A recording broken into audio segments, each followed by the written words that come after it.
Ya. tepatnya di Kecamatan Rinon ya. Iya. Di Kecamatan Oke. Rinon.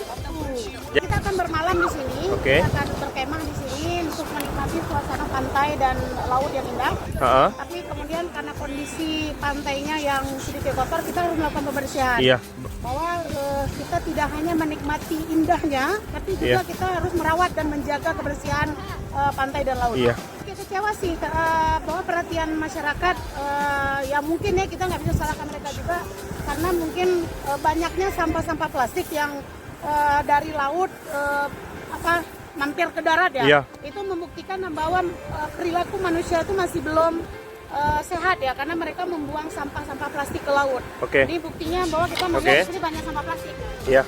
Dan karena sampah plastik ini juga seandainya dimakan oleh hewan-hewan laut itu akan berbahaya bagi mereka.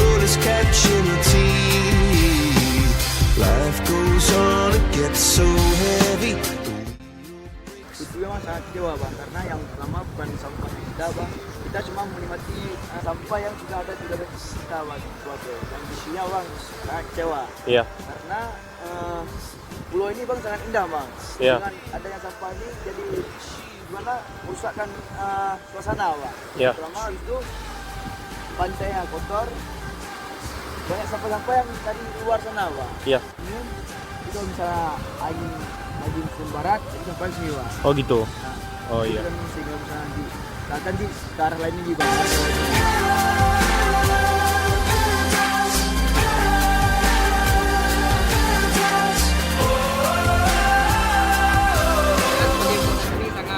Kecewa bang, Iya. karena kami tidak memproduksi sampah sebanyak ini. Iya. Cuma menikmatinya bang. Cuma menikmati sampah.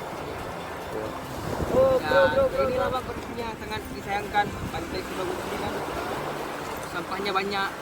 Ya kami sudah berusaha untuk mencoba untuk membersihkan seadanya, walaupun kami nggak bisa membersihkan semua ya manusiawi lah.